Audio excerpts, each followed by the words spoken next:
Picture this.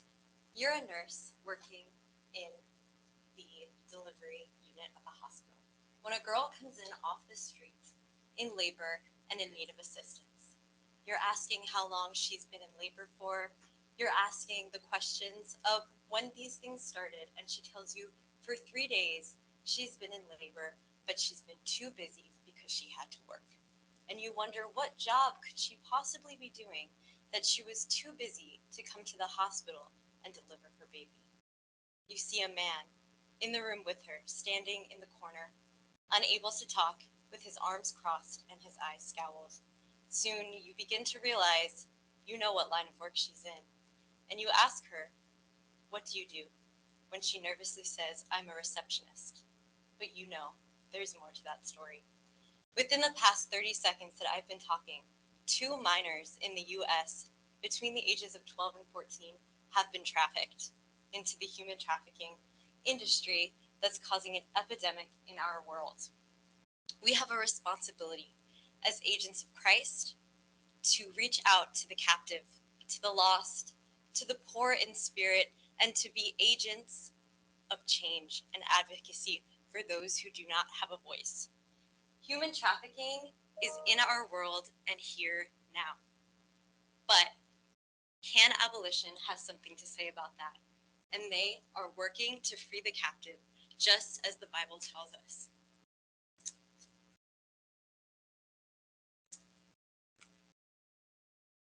Here now is the basis for my project. If we look at human trafficking by the numbers, in 2021, 13,594 calls from victims and survivors were made to the national hotline, with the 3 hottest states for human trafficking being California, Texas, and Florida. Oftentimes we think that this issue is something that is a global, foreign, different country, not in our communities, but it's here, and it's bad. A lot of the reasons that we have people being trafficked within the first 48 hours of being on the street is the foster care system, those who are sexually abused or come from a poor home life and feel that they need to run away.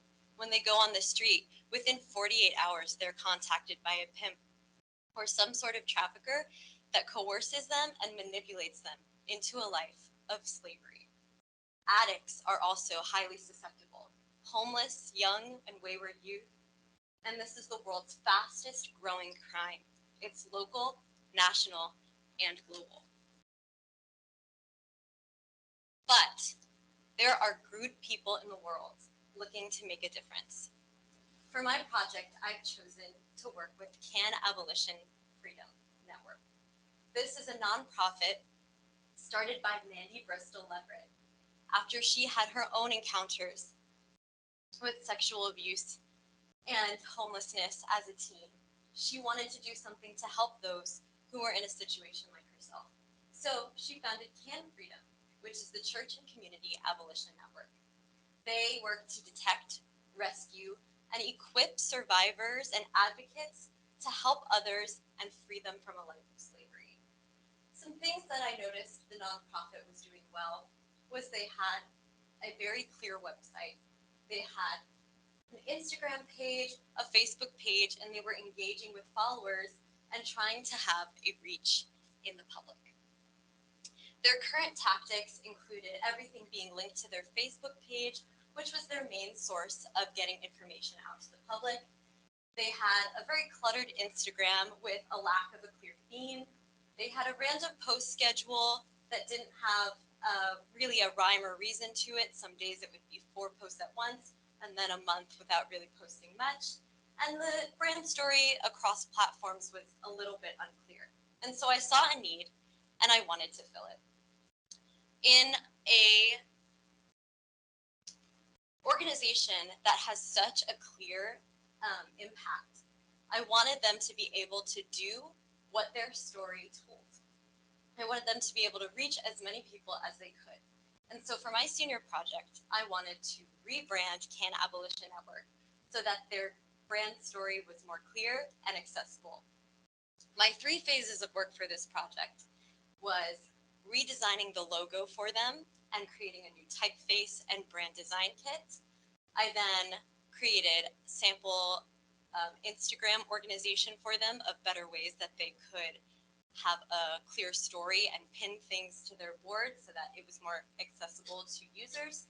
And then finally, I wanted to create a on-campus event that would help to raise money for human trafficking abolition and the work that they're doing through CAN abolition. The beginning of my work consisted of creating many logo designs that I then went down into more succinct and focused brand identities after talking with Mandy.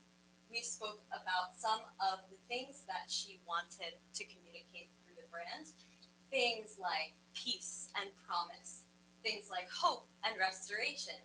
And for the inspiration for these logos, I looked up some historical facts about abolition as it's existed in all its forms. During the Underground Railroad, they used many symbols to indicate safety, promise, freedom. And I used these symbols like the moon and the dove. Also, CAN Abolition is an Assemblies of God associated network. And for that reason, I wanted to incorporate the Assemblies of God flame logo within one of my logos so that it was the peace hands with the flame logo. And if you also look, it looks like it could be a W, symbolizing we. I have the C with the justice arms because it's a person, and this is a human trafficking site after all. And then I did some color exploration with their main brand colors, which are currently the dark green. And she wanted to keep that, but was also open to different explorations. So taking the 4 logos, I then created a brand style kit for each of these logo types and created different ways that the brand could use the logo or change it depending on the different colors. And I picked different typefaces to go along with them and tell the story in a slightly different way. If we look at the moon C logo that I created with the face, it's more of a soft, introspective logo, while the CAN freedom with the justice symbols are more of a hard and fast justice, more upbeat logo to the more emotional logo on the right of the screen. I then experimented with different colors on these 2 to be more bright tones to signify hope and promise, and that you're coming away from this life that had you in the dark and in the shadows for so long. I then took to the Instagram page and started creating some sample work for how they could better organize the things they advocate for. Here I have some examples of ways we can help pray and advocate in our daily lives. A simple way that we can free the captive with our prayers, incorporating it into something we do daily anyway. I then also created sample statistics to help educate those who come to the site about the types of people who are often trafficked. 18% of men, 62% of adults. It's not just women, it's not just children. For my outreach portion of the project, I went to the Sweaty Tooth Madmen, where we paired with December and did a fundraising campaign for our winter show. Here we encouraged people to donate to the link, which is still going on. Our show will be Friday. And we encouraged people to dress up with us, just as December's mission for human trafficking abolition, in which you dress up and share the link with other people so that they can raise money along with you for human trafficking abolition. Every dollar counts, and many times we think that our personal contributions, no matter how small, will not make a big enough difference, when in fact, December and CAN tell us that even a penny a day can make a difference in freeing people from a life of slavery. So my audience for this project, it was for advocates, survivors, and those who are still in the shackles of slavery. This is not just for those who are trafficked in America, but also this organization reaches out to those who are in the garment industry overseas, those who are trafficked in all different lines of industrial work. So why does it matter? Human trafficking is an insidious and painful thing that nobody should have to go through. It's a human rights violation, and nobody should be afraid that they're going to be taken and mistreated. It happens through manipulation, through deception, and coercion. A lot of times these women and these captives deceive themselves and think that they're meant to be there because they've been brainwashed. Some of these women or captives say that they are meant to spend the night with 10 to 20 men with no days off. And many times these women are getting addicted to drugs because the pimps and the people who take them captive use that to control them.